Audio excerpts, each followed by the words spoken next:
Recording. All right. We're in episode 2 of Chats with Churchill. I got my guest here, Stewart, over from, you're in the UK, right? I am, yep, unfortunately.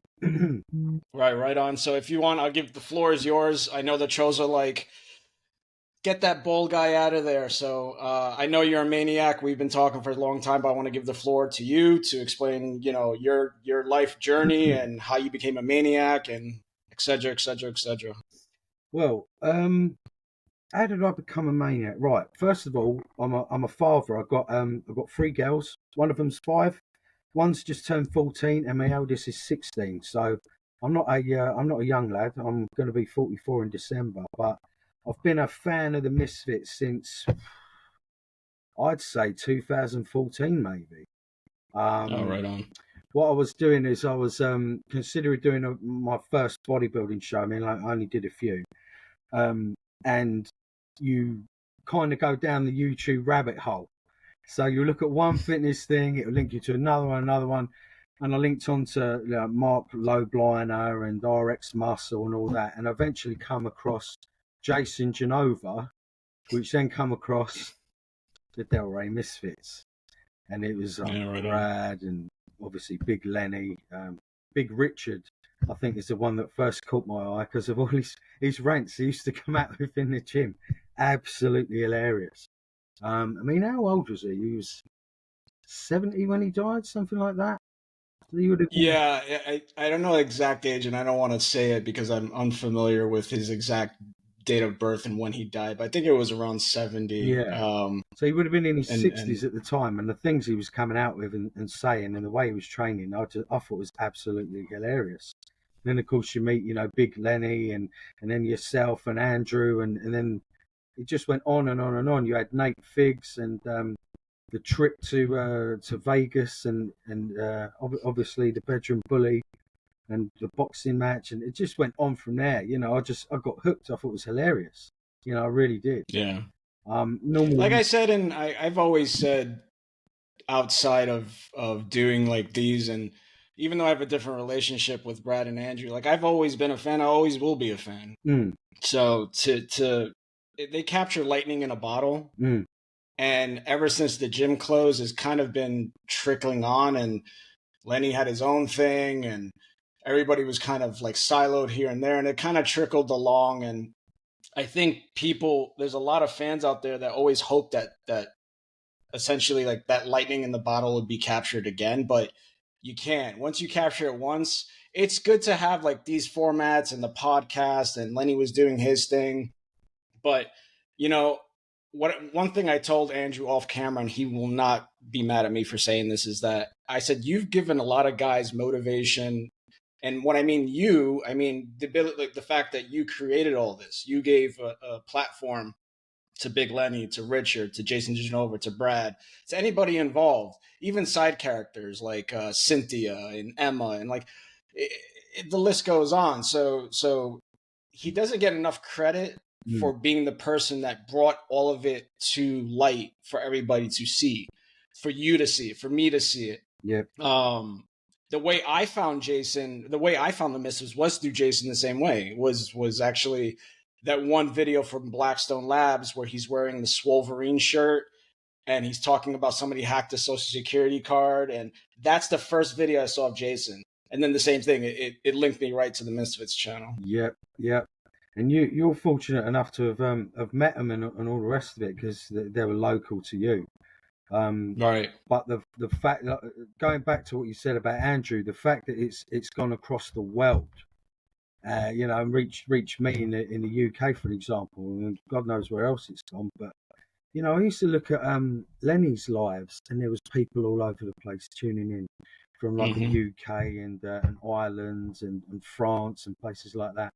It's just become a bit of a cult, And I mean, if he hadn't just decided, you know what, I'm going to take my camera and start filming people and see what I can get out of this, it would have never happened. Like you say, it's lightning in a bottle. It's like the first 2 Terminator films, right? They were great.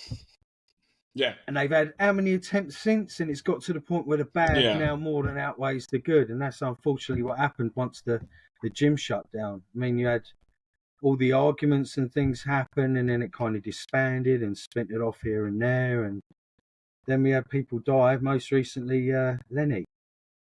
Yeah. And I still haven't had an answer from Cali Muscle, and I've still been messaging him, by the way.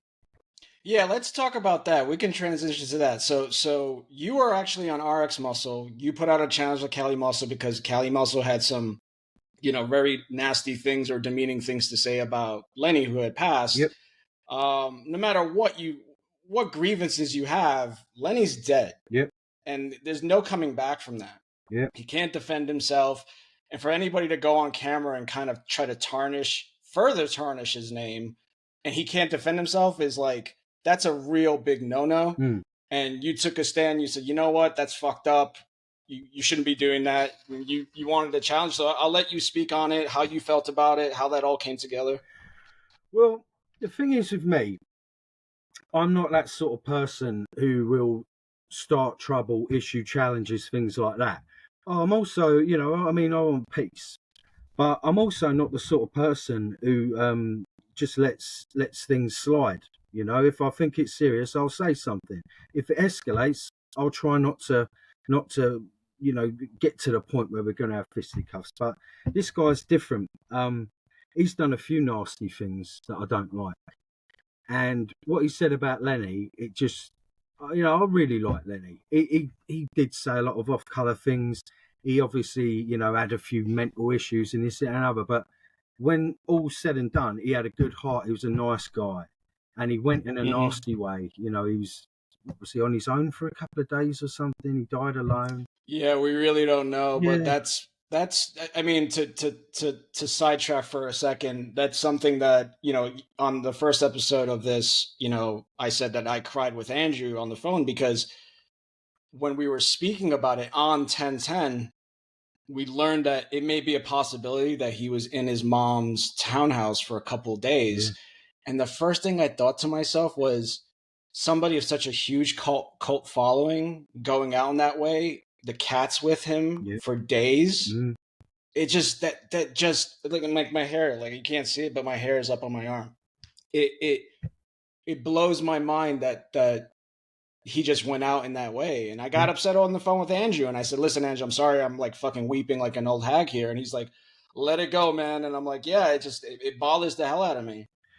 This is exactly it. That's how I felt. I thought it was sad. I thought it was tragic. And especially knowing that his mum recently passed as well. Right. So he would have been, obviously grieving about that. And it just didn't sit right with me. And the thing is, Cali Muscle then takes his kids out to a park and thinks to himself, oh, yeah, I'm going to do a video and I'm going to make a point. Less than a day after we found out Lenny had died. And he has to say, oh, fuck Big Lenny and all this stuff. And I just thought to myself, why doesn't anyone challenge this guy? Why doesn't anyone sort of say to him, right, defend your honour, so to speak? We're not talking gang stuff. Yeah, I'll jack you outside the gym, any of that shit. Organised, he likes the attention, doesn't he? He's always, look at me, aren't I great? Look at my new eyes. I mean, have you seen his eyes lately?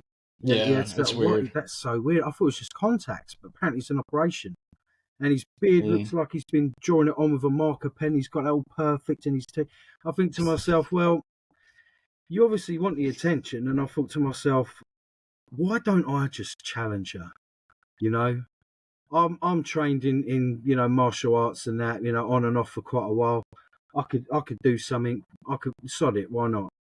And he hasn't even answered me. I've messaged him on Instagram. I've commented on loads of different videos and stuff saying, answer the challenge, talk to me about it. It'll be good. And it's a way for him to also turn his negative actions, his mouthing off about Lenny, into a positive, make some money for charity. I mean, over here we've got the UK Arnold. So we go Arnold Schwarzenegger as his one in Ohio, the main one. But they did a UK one a few years ago, and I think it's around the end of March. So he could come over, do whatever he wants, meet people, do interviews, sell his merchandise, whatever he wants to do, but also fight me there in front of everybody. We'd do a kickboxing match. I would say boxing, but it's too limited, and I want to roundhouse kick him in the face. So I can't do that. Didn't he have some kind of like medical procedure? Like he had something with it. I remember a video about that a while back. Yeah. See, this is what they said on what's his name, Larry on RX Muscle said, oh, he won't fight. He's finished. He had a heart attack. He's this, that, and the other. And I said, well, yeah, but I mean, we're not training for a championship. Well, I tried to say it because everyone was going off. And I said, like, have you seen him? He's still obviously training very, very hard because, all right, he dropped a lot of weight, but that's probably just coming off the massive amounts of steroids he was doing, and then tapering down his calories. It's going to happen. That's not a natural thing to happen. But he's still maintained the muscle and the conditioning.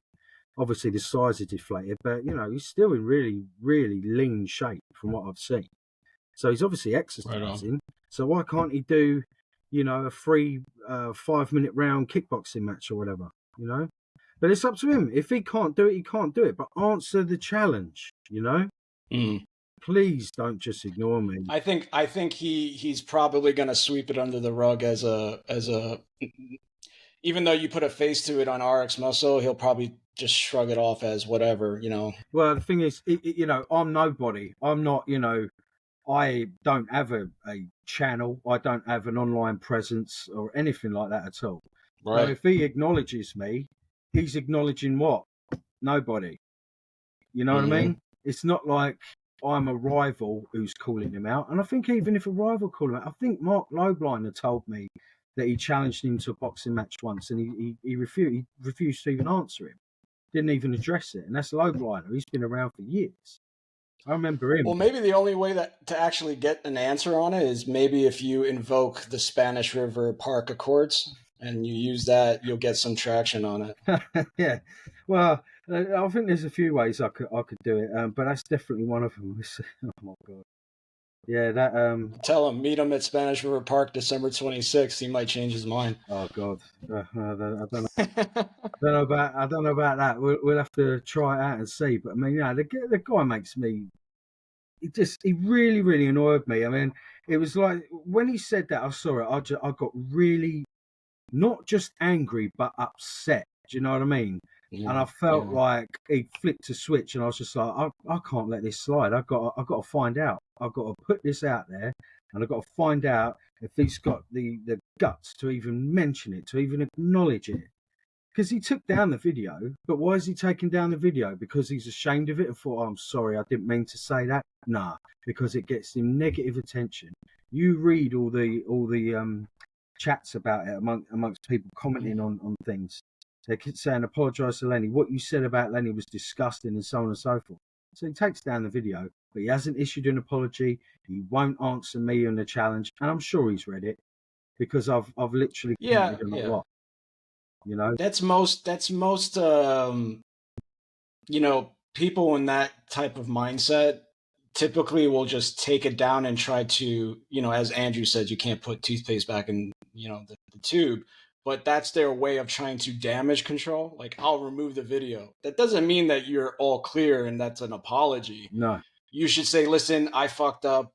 I shouldn't have said this. I see everything what's being said. I'm sorry, yada, yada, yada. And that's what a man would do. A man would, stand for and say, listen, I fucked up. I've done it. I'm sure you've done it. That's what you do. But they don't. They kind of keep rolling with it and try to just sweep it under the rug, and I'll remove the video, and that's it. We're done. And it's like, no, that shit follows you forever. Yeah, I mean, you take the media, for example, a newspaper, right? They will print something on the front page, sell millions of newspapers that it'll have complete fabrication all over it, right? As soon as they make an apology, it'll be on the 5th page in a little corner. You know what I mean? Yep. We apologise. We got this slightly wrong, and just like to state, and but that again, it's just damage control. It's just ticking a box. It's not heartfelt. It's not genuine, and it don't mean fuck all. To be quite honest, it further insults the person who the subject is about, and just taking down that video about Lenny. It's like, right, 2 things here. You haven't apologised, and you've only taken it down for selfish reasons. And that winds me up even more.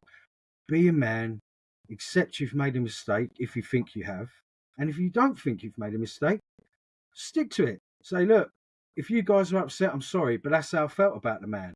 You know, just say it. Just put it out there. Don't be a chicken shit. Don't try and erase your videos and think that, oh, it'll just go away. And don't bloody ignore people that are calling you out on it, you know? Absolutely. He annoys me. He does. I mean, you know, I can't knock his work ethic and his hustle, because he's done really well for himself, even though he's done things which I don't agree with. You know, it's alleged there was some cryptocurrency thing he ran the other month that a lot of people... Oh, did he really? He got deep into that? Yeah, he did something, and I'm not sure the exact ins and outs, but it seems like there's quite a few people that lost a lot of money. And there's other things he's done. He's gone to gyms with a rhino mask on and started trouble. And, you know, this young lady came over and said, oh, sorry, you got to, you know, stop filming, and, you know, you're disrupting and people are complaining. And he basically squares up to her and says, you know, what do you mean? We're having fun here. What do you mean? What are you throwing me out for? You're the one coming over causing trouble. It's like, she's a young woman, you know what I mean? And then there was an issue outside of Gold's gym, and the guy walked past. I saw that one. Yeah. With the knife. And he looked like, pulling a knife. Like, are you serious? So this guy is no real threat to you. He's just telling you off for starting on him because he dared to walk into the gym while you were... Yeah, you walked through the video. And you're going to get a knife out. Come on. What's the matter with you? You know? Yeah, that shit happens all the time. Like, here in the States, you'll go to... Like, I took a trip to Georgia, which is a state away from me, and went to a restaurant, and there was a bunch of influencers in front of the restaurant, like filming and taking videos, but they were blocking the entrance to the restaurant. Yep. There's no way to get into the restaurant unless you walk through their shit. Yep. So I just walked blatantly right through their shit. I'm like, I'm not waiting for them to stop taking videos and pictures, and you know, they're like, oh, no, let's do another one. And they put their hand on the hip and they stand there. Okay, is that one good? I was like, no. And I just walked right through. And they're like, oh, we have to do this again. He ruined it. And I'm like, well, fucking, you're blocking the entrance to the fucking restaurant. This is it. How arrogant are you? Oh, right. So the world revolves around you and your soppy video that you're going to stick on Instagram. Do me a favour. Who do you think you are? Callie Mussel's standing there threatening this guy. It's like, mate, right? You're that size, you're that bad, you're such a badass. You're going to start on this fella, and what you're going to do, you're going to pull a knife on him. What is wrong with you? Yeah, and if I remember that video, I think the guy said, oh, I'm sorry, I didn't he's like, I'm sorry, I didn't see the camera. Yeah. He apologized. Yeah. I think I remember him saying that, and Callie just kept going on, like, go on, get out of here. Yeah, and he starts, you know, giving it all that gangster talk, and I just thought, fuck off. Do you know what I mean? Yeah. Like, it don't matter how much gangster talk he gives you. When you're in the ring, he's just a man. I'm just a man. Let's see what you got.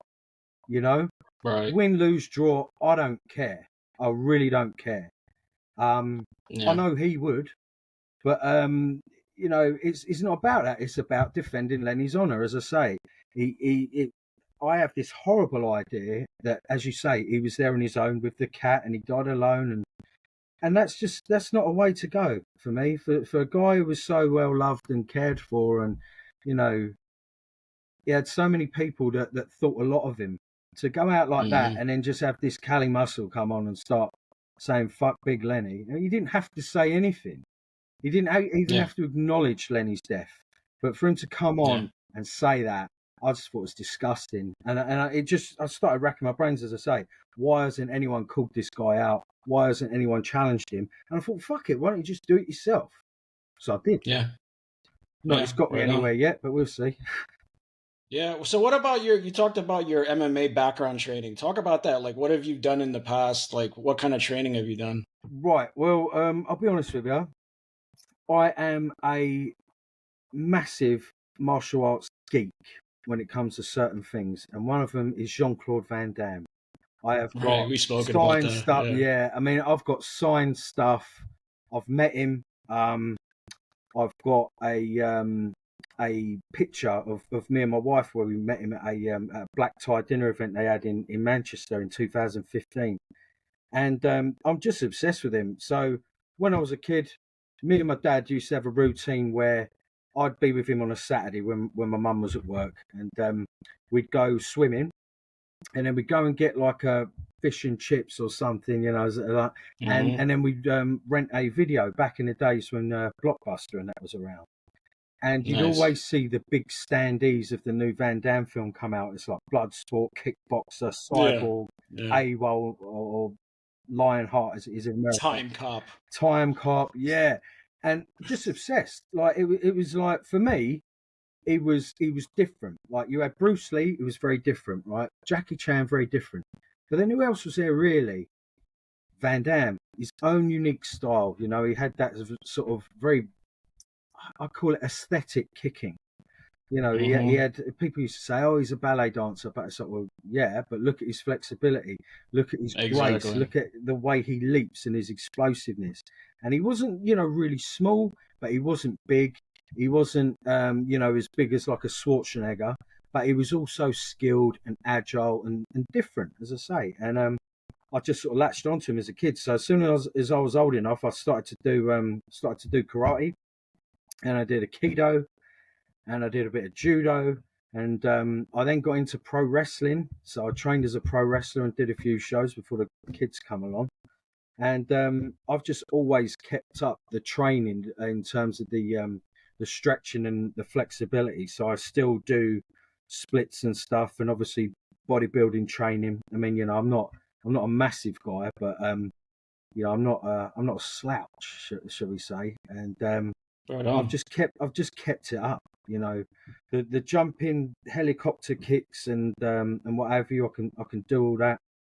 I started Taekwondo in January at 43 years old. I just walked in there, and they're all sort of warming up. I'm a novice. I don't even have a proper belt. It's a white belt, but it's not even a proper canvas belt. It's like a rag that you just tie around, and you have to stand at the back of the class.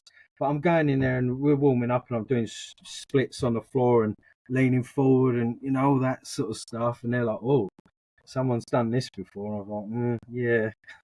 You know, and I've just been into it, you know, since, I mean, when did I start? I think I started karate, I was about 19, and I've just carried on doing you know, I couldn't do splits and that at the time, but I trained and read a book and learned how it works, and I've just maintained that all the way through. And as I say, I'm 44 in December, and I can still do it all. I'm not slowing down or anything, so. No, that's great, man. You know? Like that, to have that all in your repertoire is pretty amazing. Yeah. Now you said you went into pro wrestling. Did you go under a name under pro wrestling, or was it just it was one of them ones like I don't know if you know these things about like Rob Van Dam, for example, right? He used to have this name in this territory, that name in that territory, right? Not because he was famous, because he wasn't famous. So the promoters would give him different names, and then he went on WWF. I think he was in a handicap match against Sid, and they called him Matt Byrne. You know, it was kind of like that. I mean, I had an idea of what I'd do if I was established and I had a microphone and I could sort of, you know, cut a promo and whatever in the ring. And again, it's all about this action hero stuff. So, you know, the Outrunners, right? Yeah. You know, the current guys. They're amazing. I love that retro stuff. It's hilarious. That is basically very similar to what I was going to do. So, you know, they do the son of a bitch handshake and the elbow drop, right? That was similar to something I had planned. I'd basically talk to people and slag them off and all the rest of it, but I'd have a thing.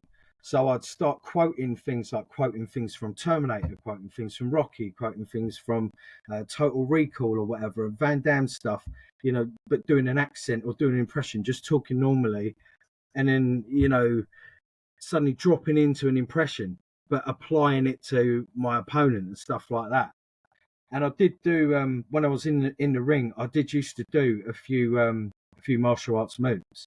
So whereas they do what we call the double duck, when you bounce off the ropes and lay down and leapfrog and all the rest of it, I'd do things like I'd leapfrog and then turn around, drop down into a split, and they'd sort of run over me, and then I'd do some other stuff, flying kicks, and some judo moves, some aikido moves, don't know if you've seen Seagal when he disarms somebody as a gun, right? He doesn't do it anymore because he's too fat.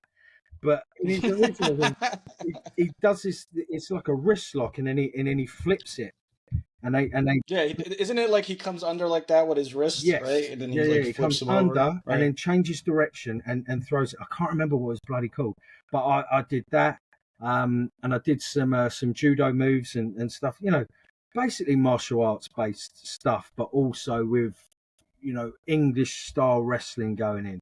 So you do the reversals, like the roll through on a wrist lock and then a head spring up, like the British Bulldogs used to do, that sort of thing. But yeah, what were some of the wrestlers that you, since you're somewhat the same age as I am, I'm 43. Yep. What are wrestlers that you watched during the golden era or the 90s? All right. Well, obviously Hogan, Flair, Randy Savage, Bret Hart, British Bulldogs, Steiner Brothers. Yeah, we've spoken about. I think you and I have had long conversations about Big Papa Pump being the best on the mic, or one of the best on the mic with promos. He used to cock up quite a lot, but because he had such spite and venom, it's like, no, that we'll let that fly. Do you know what I mean? It was that right. He blended the line of, wait a second, is this for real? Yeah. Like, because he would start with something like his one on Flair is probably the most famous one. He was like, "You sack of shit, blah, blah, blah, blah, blah." You can watch it on YouTube. I can't play because we'll get demonetized. Or not demonetized, get a copyright strike. Yeah. But his promos, like, you watch them back now and you're like, wait a minute. Is he really, like, this sounds legit. Like, he's really fucking angry.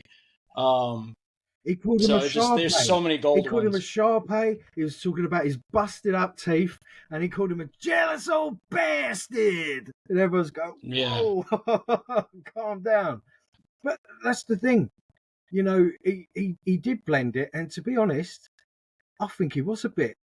I think that's how he felt. I really do. I mean, he definitely fooled me. Like, I would watch it, like. For me, for pro wrestling back in that exact era, it was still like the buddies were all in the one room. We would have the free preview box, which here in the States was the illegal cable box, and we would take it from like house to house to house to house. We call it chit. And we would sit there and watch, and it's like as soon as Steiner was coming out, I'm like, yo, Steiner's out. And like my friends would go, all right, like that's what we're waiting for. Man. And he'd come in, and he had beautiful women with him. He tried to bring in a tiger at one point. That was hilarious. That was mad. I couldn't believe he did that.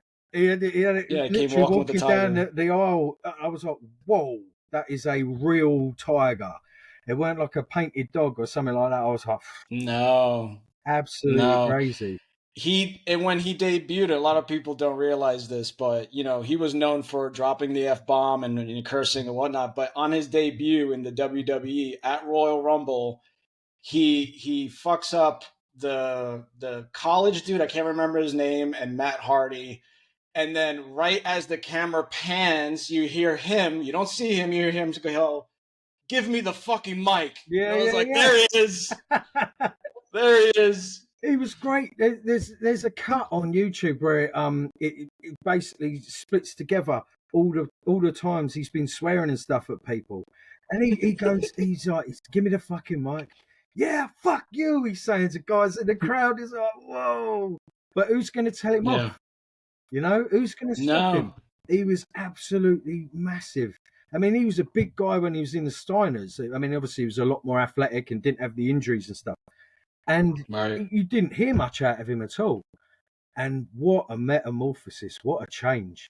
He does. Once he went to the NWO and he dyed his hair yellow, and it was a completely, like, talk about a paradigm shift in a character to something that lasted years. And then he would come out like with the hoochie mamas and all that and his freaks, and then he would be wrestling Booker T and he'd be talking shit to people in the front row. He's like, "Yeah, I fuck your wife." And it's like, oh yeah.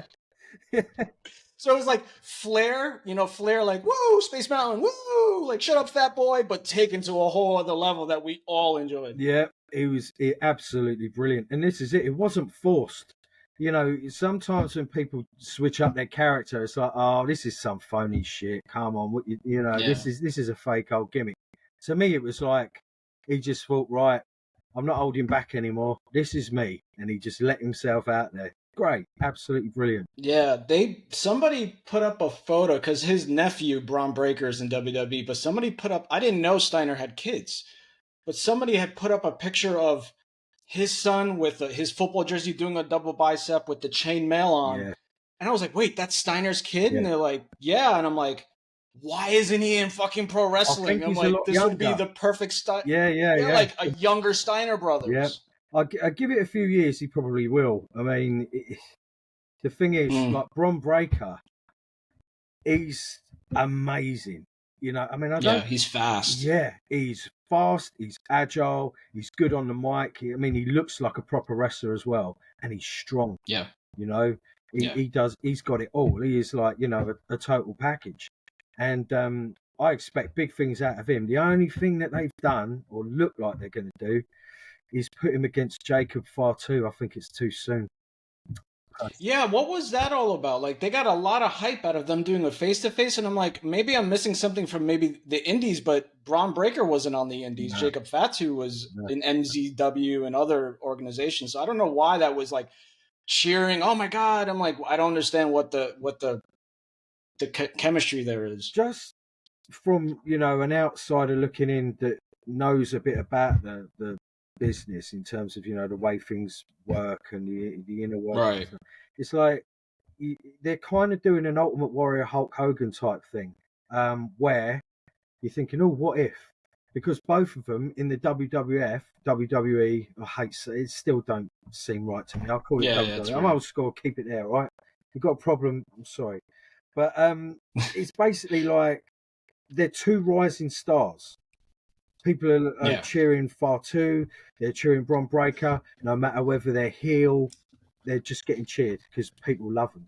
And they're sort of teasing it. It's like, okay, well, let's just not have them exchange words as such. Let's just put them in a situation where they go face to face and then see how the crowd reacts, see how the hype goes. And that's what they did with the Warrior and Hogan when they paired them up at the Rumble. yeah, It was suddenly they cleared the whole ring of all the bad guys, and then turned around and realised, oh shit, it's just us two. And then the crowd went yeah. mad. So they just, I don't know, dipping their toe in the water, I think. I hope they don't Yeah. suddenly put them together. Something like that, for me, deserves a proper build. Yeah, well, that's the good thing about like Triple H being in charge now. The storytelling is so much better lined out, Mm. and I tell a lot of people that kind of watched wrestling and then left because for various different reasons, and now they're back again. WWE is doing fucking amazing when it comes to numbers and sales Yep, and the TKO deal and all this stuff. It's amazing to be a wrestling fan again because now you kind of like this is what storytelling is supposed to be. yep, For years with Vince, I think he kind of lost the plot a little bit. Like he would start a story and then, oh, okay, we scrap it. Or they change a name or make a team and then scrap it. And you kind of got like it was confusing for wrestling fans to go, where is this all going? yep. Like and then once Triple H took over, I was like, holy shit. I mean, to me, like one of the hottest things right now for me is I got a lot of friends in pro wrestling, but the Wyatt Six, I love the Wyatt Mm. Six. Like to me, because it's paying homage to Bray Wyatt. It's a take on the spookiness of the Undertaker. Yep. It's the kind of feel of like it's ominous. Dexter Loomis kidnapped the Wiz Monday night. For anybody that doesn't know that, sorry, but like he grabbed them in the bus, and I think it's like that. You can do so much with that. Yep. I just hope they do the proper thing, not like what they did with the Fiend with Bray Wyatt and let Goldberg beat him. I was like, talk about burying a guy. Like he was on top as the Fiend. Yep. And then, oh, Goldberg comes back. Oh, let him have the belt. You can beat him. I was like, what?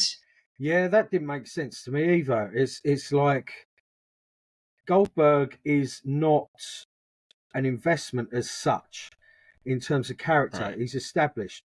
You'll spend money to get him in for a little stint here and there to maybe put an extra bit of credibility on a main event or the Saudi shows that they've been doing. But when you've got that amount of creativity and thought and TV time invested in someone like The Fiend, I mean, I knew where he was going with it. I didn't quite like it entirely myself, but I would not have had Goldberg come out and do him like that. I mean, that was ridiculous. It just didn't make it. I was like, you come out of retirement, you beat him. Yeah. I think he was concussed. I think there's issues with Goldberg. Yeah. Drops the belt to somebody else. Yeah. It was like, I try to understand if there was a reason why Bray Wyatt, Wyndham Rotunda is his real name. Why? Maybe he was sick or something like that. And then he came back, and I was like, great. He came back. Bray Wyatt came back as like himself character, but he's still demented. And then, they try to get it in a way with Uncle Howdy, and it kind of like fizzled away, and then he got sick and he died. Yeah. And it's like, it's sad because like that dude, his voice, like there's very few people, almost like with music, right? You have Freddie Mercury, you have Chester Bennington with Linkin Park, and then you have people like in wrestling that have iconic voices like Macho Man and Hogan. And I think Bray was one of them. Yeah. Definitely. When Bray got on a mic, it was like you wanted to hear what he had to say. Yep. And for him to be gone, it's like, shit, that's like an iconic voice that's now gone forever. Yeah, yeah.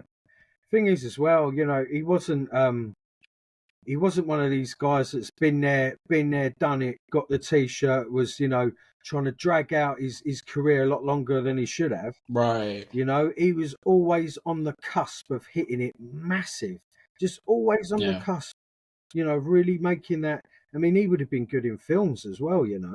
The way that he got his character across, and the way he interacted with the camera, and he was great.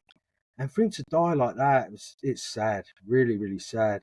I mean, the storytelling he even did on his own with the Firehouse Funhouse, and like there was a split personality, and it's such a shame to see that like now gone. But there's still like, it's now a business that has young like roots now growing in it.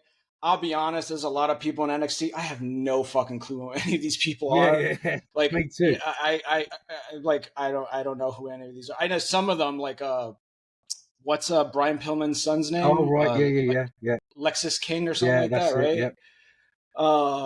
And there's some other ones that I kind of seen on the indie circuit, and some have been in AEW, like Hendry, Joe Hendry, the Scottish guy. Right. Yeah. He's been on the indie scene, TNA, all over the place. Yep. I've seen him for years, even when he wasn't blonde. Yep. But so how much of do you watch WWE more, AEW, or is it like a mix of both? Right. I watch mainly highlights, and then I listen to reviews, and I watch some bits and pieces. Right. There's so much wrestling to watch. It's a joke. Yeah. I mean, Christ, you've got Raw, SmackDown, NXT, and then you've got AEW. It's too much. It's way too much. You got AEW, you got Dynamite, you got Rampage, you got Collision, Raw, SmackDown, NXT. Yeah. I stick to Raw and SmackDown, and then I'll do the highlights. For some reason, I've lost I think it's something with me working for AEW. Like I've kind of like lost like the I don't know what it is. Like I just watch the highlights, and then I'm like, okay, like Bobby Lashley showed up last night on Dynamite. I saw that.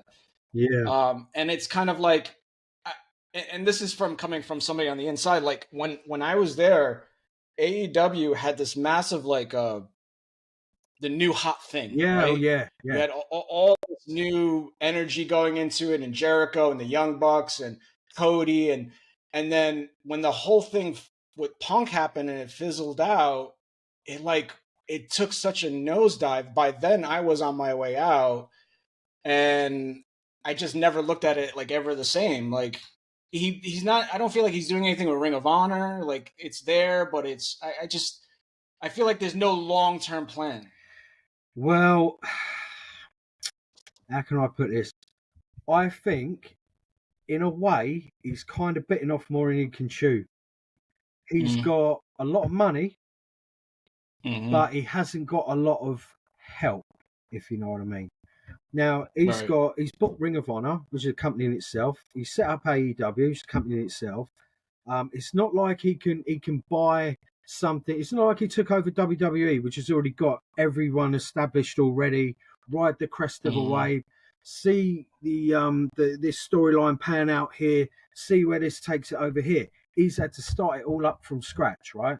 But he's also involved with Fulham Football Club in the UK and the Jacksonville Jaguars. Right. Yeah. Right. So he's involved in all that, and then he's adding to it with AEW and Ring of Honor and so on and so forth. And I don't think he's got a crew around him apart from the wrestlers that are all, trying to get their own gimmicks and stuff over. It's like, no, you don't have a wrestler book a company unless his name's Dusty Rhodes or something, or Pat Patterson. Right. I mean, you don't do it. And I know that he did contact people like Jim Cornette to come in, but Jim said no. Right. And I mean, who else is he had in there helping him book? No, like a lot of people don't know this, but there's not too many people in the production, other than the production truck, like what we call like the people running the wires and all, all that stuff. Yeah. But actual in production, there's a very small team. When I was there, I don't know if that's grown, and there's not that many actual AEW employees. Like when it comes to editors for videography, when I was there was me and 3 other guys. Yep. And the door on that, the revolving door was frequent. Like there was always somebody else leaving and coming in. And I left for my own reasons, but it was a very small, I always envisioned like either a lot of people would be there. And I'm not talking about, again, the people running the wires, the setups, the ring crew, the production truck. I'm talking about the higher end staff. Yeah. It was very minimal. Exactly. And when you look at things like WWF, they had long-term guys doing these things. Bucky Beaver was there for 25 years, maybe more. Bruce Pritchard is still there. Bruce Pritchard, he's been in and out. But again, it's consistency.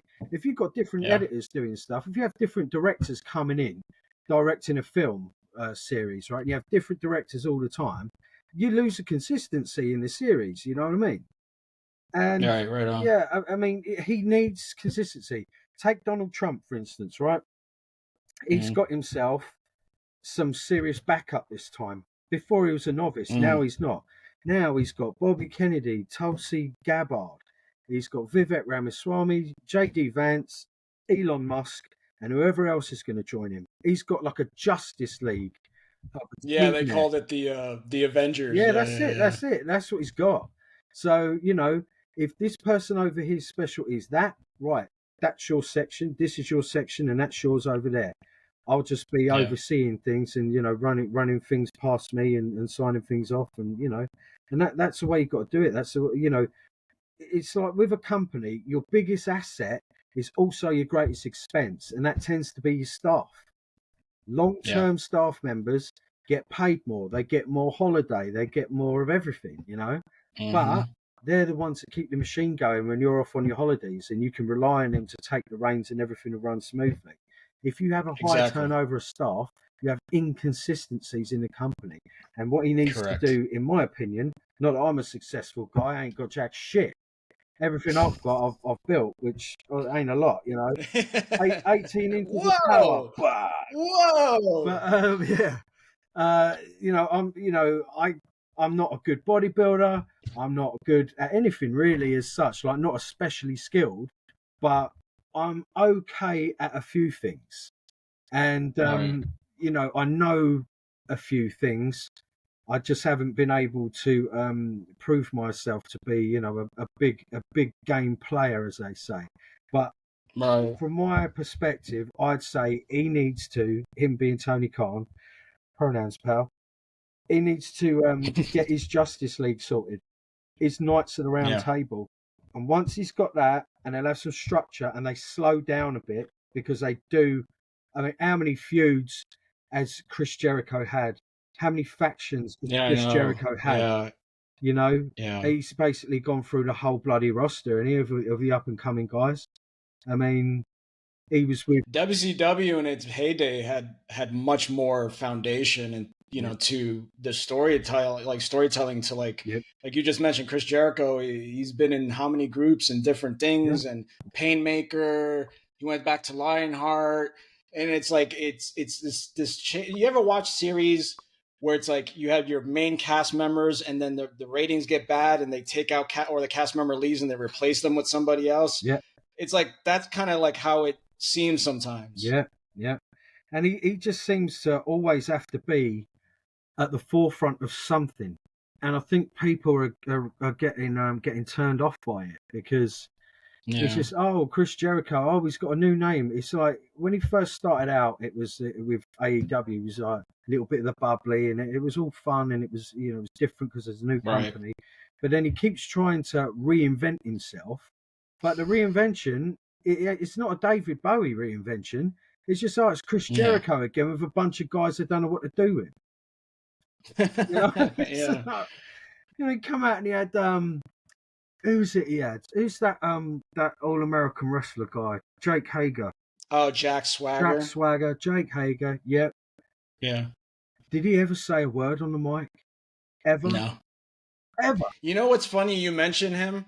I loved his Real American gimmick when he was in WWE with Zeb Coulter. Dutch Mantel. And we the Dutch people. Mantel. That's all he had to say. Just come out. We the people. Just come out. Bosh. We the people. That's it. And what was great about that character, right, was Jack Swagger was the ring work, and Zeb Coulter would come out with these amazing promos that he probably wouldn't be able to do today.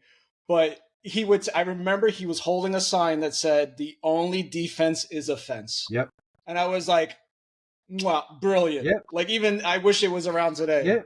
Yeah. I love Dutch Mantel. I watch his there's this guy over here that has a regular thing with him, stories with Dutch Mantel. Some of the stuff he comes out of in the stories. And when he talks about hardcore wrestling, he goes, when they used to say to me, "You're going for a table," I say, "I sure as shit ain't. I ain't going to put that table, and I wouldn't fucking do it." Oh, sorry. You know, all those little things. Yeah. And he has a cigar in his hand. All he does is chew it, never lights it up. He just chews it, rolls it around his mouth, takes it out, puts it back in.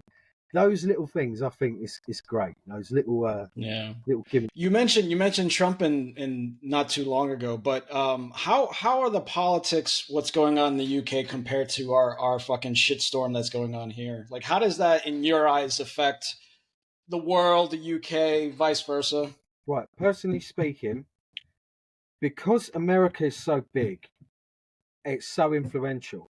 If you guys suddenly declare war, we will no doubt be with you hand in hand. It's just it's just the way it's always been, basically. Right. And I am sure that the Democratic Party do not exist anymore. They're just a name. It's a name. It's a badge. That's it. It's not the same car. Do you know what I mean? No. It's you know, they're meant to be for the people, right? Who are the people? The people are the ones who are suffering, who are struggling to get houses, who are struggling to pay their bills, who are struggling to pay for food, you know? Mm-hmm. They are the people. They're not Bruce Springsteen, Arnold Schwarzenegger, Taylor Swift, all these people with the fuck you money. You know, it don't affect us, la, la, la, bollocks, bollocks, bollocks. Kamala, Kamala, Kamala. I'll just say it for my career. I mean, I don't know what's going on out there, but it is lunacy. This time around, we've seen Trump get shot at. There was another attempt that they foiled before he got shot off, right? We've seen that. West Palm Beach. And they still won't shut up with the bullshit lies. That show, The View, is an absolute disgrace. I would shut them bitches down like that, and I'll probably get thrown off and called a misogynist. I say, look, I'm not a misogynist. We're all meant to be equal here, right? So if a man talks shit like that, I'm going to tell him off. And if a woman talks shit like that, I'm going to tell her off. Yeah, I'm not prejudiced. I'll fucking tell everyone. Do you know what I mean? Right, and it's like that. What's her name? Sunny Hostin. I saw her the other day when she was referring to Tony Hinchcliffe's joke about the trash problem they're having in Puerto Rico. She's looking in the camera and she's getting angry and emotional, and her Botox is starting to wear off. Where she's sort of shaking, where the feeling's getting back in there because of the rage. Mm-hmm. And she goes, "He's disgusting to say those racist things and blah, blah, blah." She wasn't talking about Tony Hinchcliffe. She was talking about Donald Trump. He never said it. No, he never She said was it. going, Trump, he didn't say that. So they're making up that he said it. They're making up that the comment was on all Puerto Ricans. No, it's about Puerto Rico and the trash problem that they've got. And apparently, the reason they haven't been able to sort it is because the current regime, Kamala Harris, won't let them do it. They need some sort of, I don't know, some sort of legislation signed off. Yeah, a lot of people don't realize that joke, and you brought it to my attention, and a few other people brought it to my attention too, is that there's a real trash problem in Puerto Rico where they can't, like they can't, there's no more landfills. They trying to export it out of Puerto Rico. There's a real trash problem. I mean, Tony was clever the way he did it, but what I mentioned even on our first episode was if you knew Tony was going up to speak and you've known his comedy or seen his comedy or seen his roast on Comedy Central, you know what's coming. And for them to get so over the edge about this one joke, it's one joke. Maybe it wasn't the time and place to do it. It's not my, rally, but I thought, I watched it, I was like, this is fucking hysterical because I'm all about free speech. Free speech. You cannot take away free speech. Kamala wants to censor everything because if you say something like you say in the UK or somebody says something here or I say something that's not in line with her agenda, she wants it gone. Yeah, that's bullshit. And that's a slippery slope. That's exactly bullshit because exactly you start off small and then it gets bigger and bigger and bigger. Where's the end? Where's your limit? You know? Exactly. It's like bloody drug use. These guys, oh, I've got an addictive personality. Well, how do you know you got an addictive personality? Because you started off taking drugs just a little bit, and then it took over your whole life. And that's exactly what's going on here. There's a little bit of censorship, a little bit more, and a little bit more. And before you know it, it's 1984. But the thing that gets me, Keir Starmer over here, right? This guy. Now, in my book, I knew he'd do this. I knew it. He is like a Kamala Harris, the way she's been flip-flopping. Years ago, she said one thing. Now she's on the campaign, she's saying another. Whether it be fracking, whether it be, the border and so on, right? He's like that. One minute he says this, next minute he says that. To get elected, even though he didn't need to say it because the Tories did a really bad job, they were going to go anyway. He actually said to get elected that he wouldn't cut the pensioners' fuel payments, right? So over here, because of the rise in fuel costs, the government gave the elderly fuel payments, which basically took, like, it'd be 70, 80 quid or something, which would take it off their monthly fuel bill to help them get through the winter and stuff. He said he made a main point, they would not do that, right? Straight away, as soon as he's in, what does he do? You're a liar, mate. You took it away. You said you wouldn't do it, and you did it. Right? Now, if I say to somebody when I go for a job interview, I could do this, this, this, and this, and then I start the job and I can't even switch on my PC, guess what, mate? I'm out the door. What's your excuse? Yeah, exactly. They talk about misinformation. Absolutely.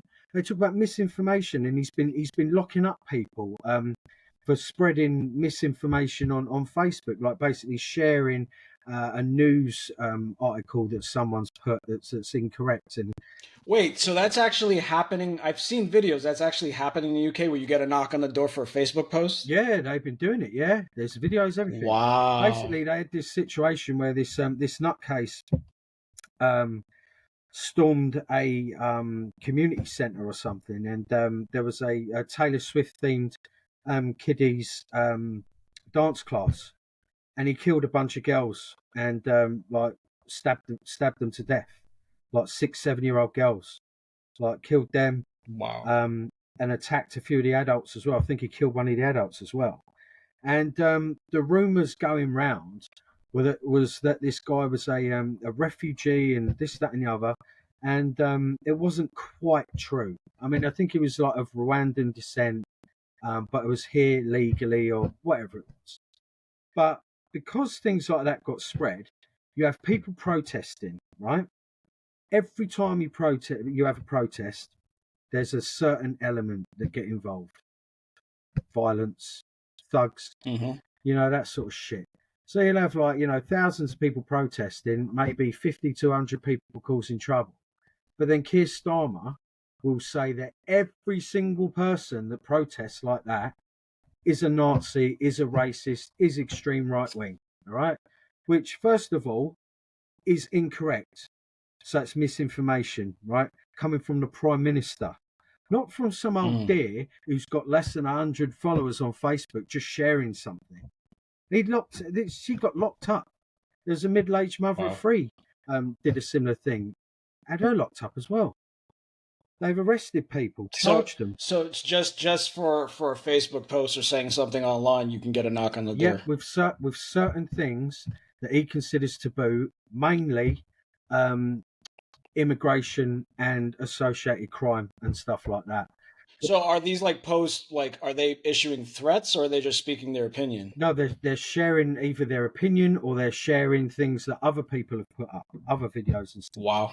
And again, a lot of it is opinion. I mean, there might be differences in facts, but what he's saying is spreading misinformation is very dangerous. It can incite violence and the protests and all the rest of it, and puts people in danger. Okay.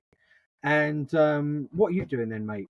You're the Prime Minister. Yeah. You're not just sharing it on Facebook. You're on every single version of media that we've got in the world. You know, you pop up on people's computers. You pop up on internet pages. You're on Facebook, Instagram, national, international TV. You're labeling everyone who doesn't agree with the immigration policies going on here. You're labeling every single one of them an extreme right-wing Nazi and a thug.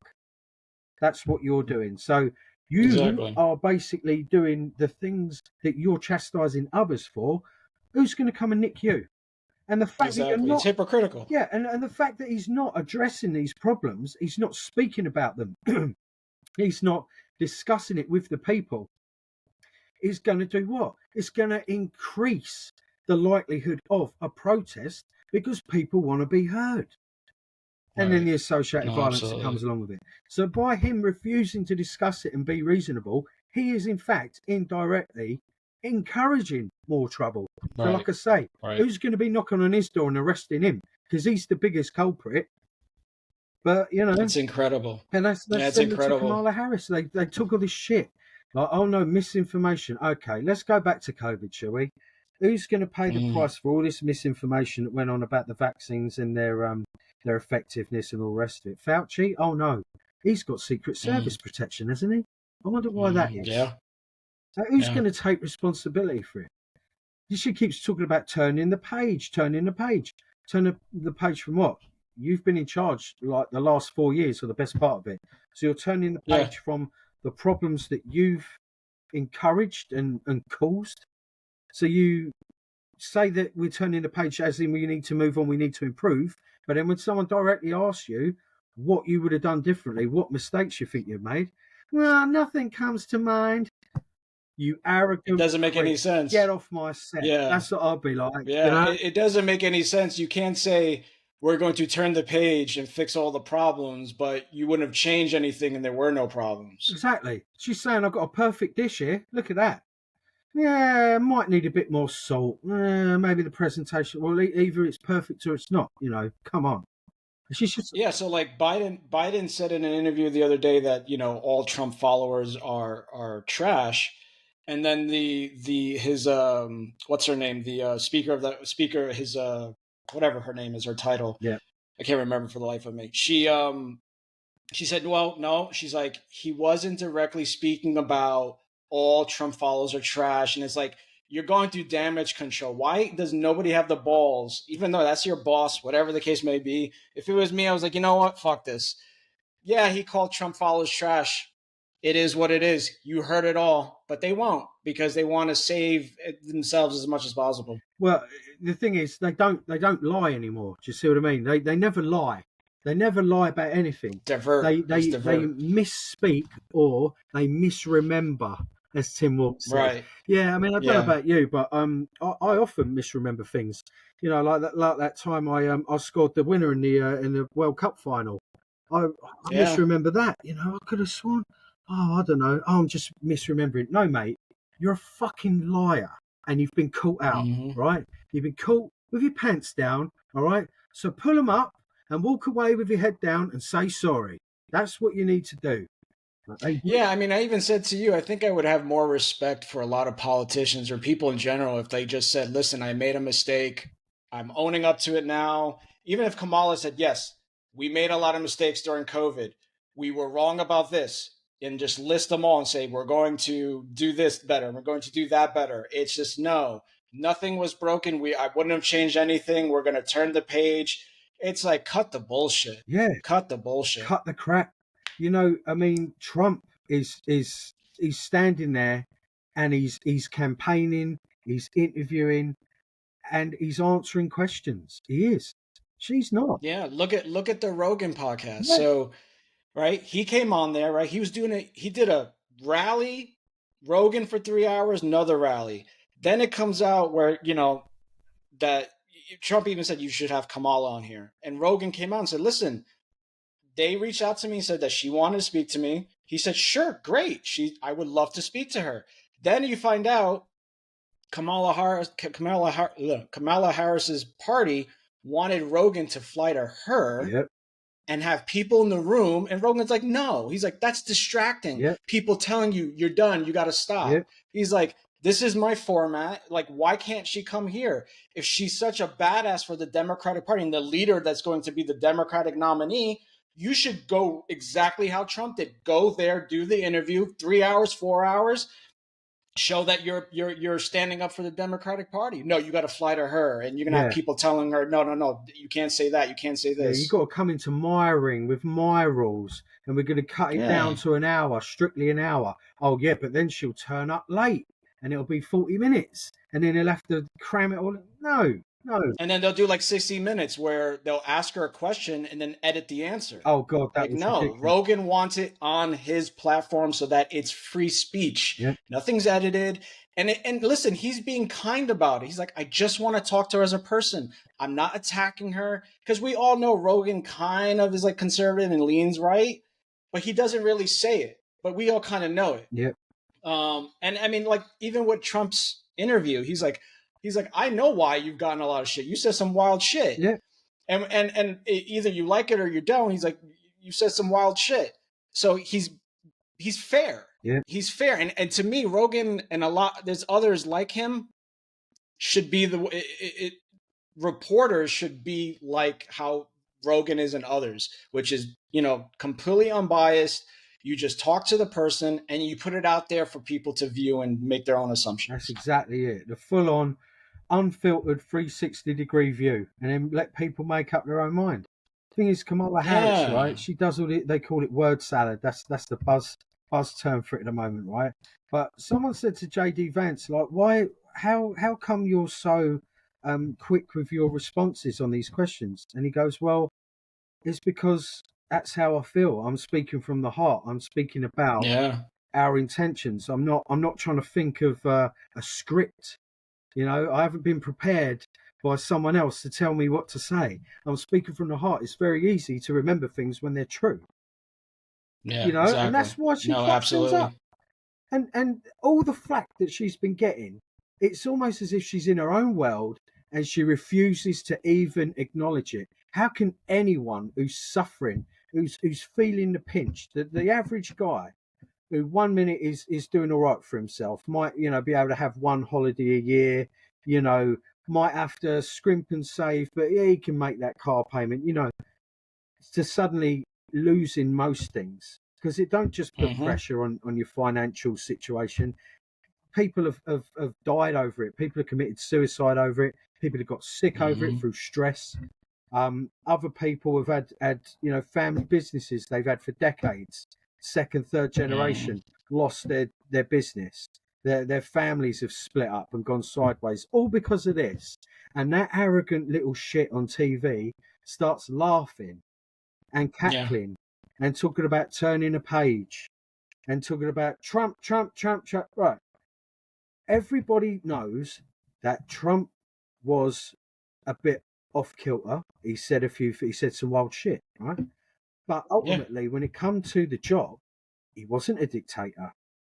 They couldn't touch him on policy. He didn't. Yeah, he couldn't touch him on the things he did for America. What is wrong with having a tight border? If you don't have a border, you don't have a country, because it don't separate you from anything else, right? What is wrong with that? What is wrong with having a decent economy? What is wrong with bringing in industry, manufacturing back to Detroit, for example? More jobs, more taxes. The tariffs, right? If they want to pay tariffs, fine. Yeah, if they want to be silly and do it. But no, open up a plant in our country, manufacture it. We won't pay the tariffs. And what will he do? He will improve the job situation. He will improve. A lot of people get mad about the tariffs, and what I tell people is it's a tactic, it's a chess move, right? He puts a tariff, corporations don't want to pay it. Okay, we'll build a fucking plant in America so we don't have to pay the cost of the tariff. You know, and then going back to like Kamala Harris, like I haven't vetted this out if it's true or not, but supposedly she tried to go to Asheville, North Carolina, and she was chased out. Like they wouldn't let her go there. I don't know if that's true or not. Yeah. But the fact that this is why I love RFK Jr. When he, you know, basically took the side of Trump and he's on Trump's side. And he said there's three things I worry about: free speech, our wars that we shouldn't be paying for, the border, right? Those are the three things. I know there's more, right? I have a 4-year-old daughter. I don't want her when she grows up to have to compete with fucking grown ass men that are confused and don't have their own sport. But it's getting us back to a sense of like normalcy, because in the past couple years with Biden and all this woke nonsense, it has diverged into this shit that the stories of people are, you know, you can be a furry now and you have to call them by cat names, and the DEI and all this woke nonsense that has completely derailed not just America, it's all over the world now. Is absolute insanity. And besides that, you have somebody that wants to protect the United States by closing the fucking border. If she's so, like, she did that interview and the guy said, you know, the interview said to her, you know, this person lost their daughter. And she's like, I am so sorry. I am so sorry. If I was me, I would be like, I'm sorry, I'm closing the border today. You're right. We've had all these losses from immigrants, all these rapists, murderers, crazy people. We're closing the border right now. Why haven't you closed the fucking border? And, you know, coming back to that point when you said about, oh, I'm so sorry for the loss, that's something that really got on my nerves and all. She goes, I'm so sorry for the loss. It's such a tragic thing. And then she's like, anyway, Donald Trump, like, fucking disingenuous asshole. What is wrong with you? Yeah, nobody knows that deal, right? They talk about that they were going to close the border and they passed it and Trump said no. It's because they wanted to give amnesty to millions of immigrants that are already here. He's like, no, it's all or nothing. He's like, we close it, they go back. It's all shit. It's like they're saying, it's like all this stuff they're saying, oh, many of these immigrants are legal. It's like, no. You give them a phone, you set up the phone, you stick them on an app and they get temporary leave to remain whilst they get processed, right? That is not the same. When someone says illegal immigrant, they're talking about things which incurs cost, can involve, you know, shelter problems, you know, housing problems, crime, etc., etc. Whether you're labelled allowed to stay, like limited remain to stay rights, or whether you're illegal, the point is you're still going to have a drain on that system, on that ecosystem. You're still going to cause the same problems to the economy, to the places that you're at. You know, your cities, your towns, your communities. It's still going to have that. Our ecosystem here in the United States was already struggling for the past couple of years. South Chicago, places like Texas. And now you've strained it. It was already strained. Now you're dumping 30,000, 25,000 into these cities that have never even seen Haitians before in their life. They're getting infiltrated by Venezuelan gangs into Colorado and other states. And you're ready. Like, I was arguing this with someone the other day, and I won't mention their name because they'll probably see this and get very upset. But, like, well, what about our problems? I'm like, yeah, we had a lot of problems, but guess what? Now they're going to be fucking even more ignored because we have to now focus on getting rid of all these influxes of all these migrants. Yeah. And he said to me, he's like, it's going to cost like 88 million or $1 billion to get rid of them. And I was like, well, what's the price of like national security? Yeah. I'm willing for us to pay that. Yeah. And the thing is as well, once you've got them established there, it's just going to go on and on and on as the years progress. You pay a lot of money now to get it out, get like a reset done, like a national reset done. Right. I mean, there's nothing wrong with immigration, but there's a lot wrong with illegal immigration. You don't know who these people are. They're not coming. You're not getting people from the UK. Not that we're great, but you're not getting people from the UK. Just showing up and going, "Oh, hello, can I have a house, please?" These are undocumented people. You just know the country they're from. They don't have papers or anything. And the fact is, there would not be an issue unless there was an issue. They keep saying, "Oh, it's fake. It's fake." It's like, it's not fake. What people are reporting is what they've witnessed, what they've experienced. Right? Look at their bank accounts. Look at it. Yeah. Trump is not making these things up. This is what is being reported to him. And it hasn't just been happening in the last, 6-7 months or whatever they've been campaigning, hardcore for. This has been going on for years. It's been going on for years and getting worse and worse under Biden Harris. And the thing is, what is he supposed to do then? Oh, I shouldn't be telling the public on a national scale what my possible vote, potential voters have been telling me it's been going on. I'm not going to report that. I'm not going to tell the truth. I'm just going to ignore these people and just dismiss everything they say and sweep it under the rug. No, you have to listen to your people. And if they've got a problem with something and they're telling you stories and they're giving you evidence and there's police records suggesting that this is true because it's been reported left, right and centre, then what? You have to embrace it. However nasty it is, you have to embrace the truth. And Kamala Harris and that, they're not coming out and speaking the truth. They're just not. They're too focused on Trump being a Nazi, being this, being that, and being the third. And it's just like, we're so tired of hearing the bullshit, right? You want to attack the man, attack his policies. Say to him, look, they can't. Your policies about the border are wrong, and here's why. Okay.